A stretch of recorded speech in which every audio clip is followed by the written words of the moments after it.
We got another menace alert, y'all. Not only is Dana King a menace, but Bridgette might need to get added to the menace brigade as well. What's good, y'all? It's your good sis Erica Vane coming to you right here on Erica Vane TV with another Kings of Napa video. In this video, we are breaking down season 1, episode 5, and I cannot wait to do so. We had some juicy bits happen in this episode that we must actually talk about. If you're new, hit that subscribe button, turn on your bell notification so that you don't miss any of my The Kings of Napa videos. This series is really starting to get super good and you don't want to miss any of my commentary on it. At the top of this episode, we see some mysterious figure in August's house looming over her as she sleeps. She's in her living room having worked all day, and that person is looking for something. At first thought, I would think that it was the dude who was supposed to be this little security and or searching for the extortionist. However, it is not that, because he's not planting the cameras when we see this person at the top of the episode. This, I do think, might actually be the extortionist, which will also rule out Bridgette. However, Sis's hands are not clean. Let's go ahead and get to the nitty gritty at the top of this. Bridgette is bisexual, or maybe she's just gay, because we don't actually see her with a man, I don't think, up until now in the series. But she kisses Rose. Like, what? Rose is married. Rose is not available. Girl, what is you doing? That is your cousin's whole wife, honey. What is actually happening here? And Rose, you kissing her back?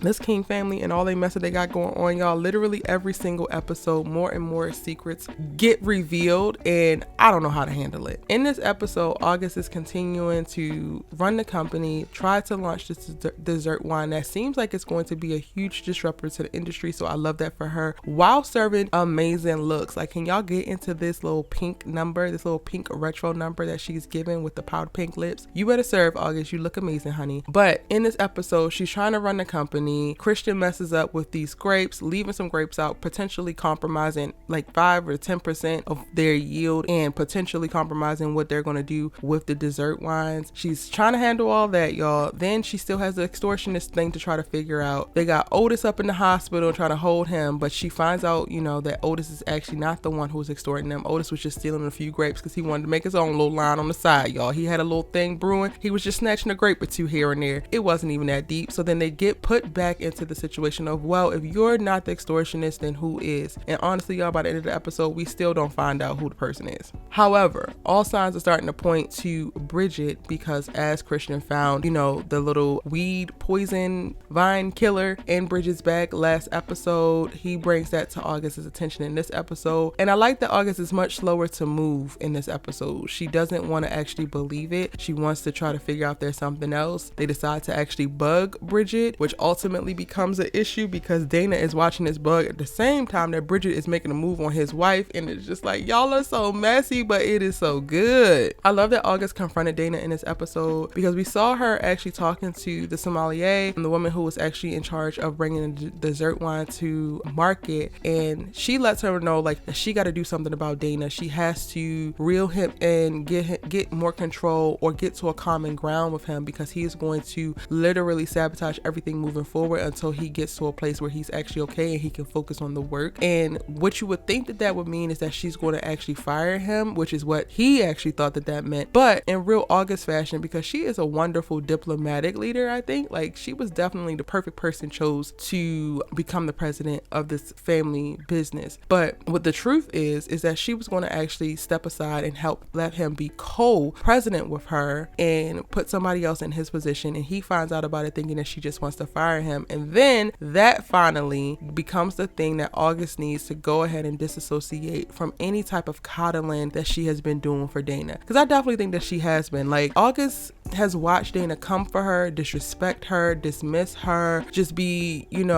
very defiant of her. Like, he completely does not respect her leadership over and over and over again. And I think because he is her, little person brother, she has allowed it to happen. But in the position that she's in and the power that she holds, she cannot allow this boy to continue to try to disrupt her reign as president as best that he can, with literal, like, that is literally his mission. So I think that this conversation and this confrontation is perfect, because it's the thing thing that's going to help her be able to separate her brother from the CFO that is trying to stage a coup within her company. Now, also in August's end, we get to see her and Kelvin go back down memory lane. They are reconnecting in this episode. And when I say reconnecting, y'all, they getting it in on the bleachers of their high school. And I'm like, you know what? This looks very great and all, but this is how y'all get, this is how you get sex offender charges. You can't be out here just butt naked in this high school. I mean, on the bleacher, like, it, you know what? Go ahead and do your thing, sis. Y'all go ahead. Get it on.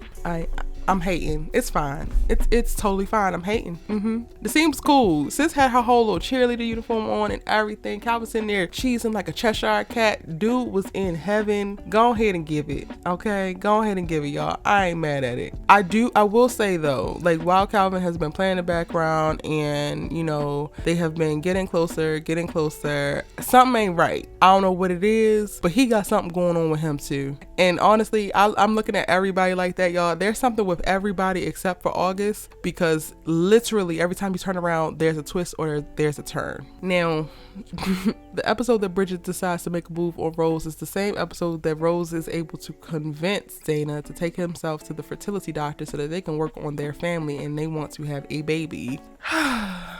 I do believe that Rose actually loves Dana, but Lord, this is just so messy. I need to know what y'all think in the comment section down below about this, because I don't even got anything else to say. August also confronts their little security person because she finds the cameras that Dana had placed in her place in this episode. And again, it's just fuel to the fire of like, Dana, I'm on your head, as she should be. I need Christian to step it up because he's just floating on his little fine man charm and I'm rich and I get women and that's good enough. No, sir. August is out here stressed and working, and you out here frolicking in the grapes, having all types of sex and messing up stuff. Get it together, because your other brother is wreaking havoc. He's a menace, so you're gonna have to do something. Help this sister out. In this episode, Vanessa decides to let Bridgette back into the vineyard and or the family or her heart by taking her on the trip to New York to discuss labeling for the dessert wine, but also specifically to let her meet her grandmother, who they have been lying about, and coax her into abandoning her mother in exchange for her position back at the vineyard and a place back in their home. Y'all, in spot number 3 for menaces of this season, of this show, Vanessa King is definitely one. I ain't even gonna hold you. I know I'm supposed to say that the auntie is a menace, but this mama is wreaking havoc. I can't. Also, over in Auntie Land, Auntie is able to secure a deal that they had not been able to secure for distribution of the dessert wine or any other King's wines on her sales acumen, and then she confirms and or consummates the deal with a little bit of what. Everybody's getting in this episode, and you know what? Great orgasms for all. That's all I'm gonna say. But y'all, that is my breakdown of episode 5, season 1 of The Kings of Napa. Let me know what you thought about the episode. What was your favorite moments? Who was your favorite character as of right now, and how you feeling about the season so far? Let me know in the comment section down below. If you missed any of my breakdowns prior to, or you just want to catch up, I have 2 of them on screen right now. Go ahead and click into it, hit that subscribe button and turn on your bell notifications, and I'm gonna see you in the next one.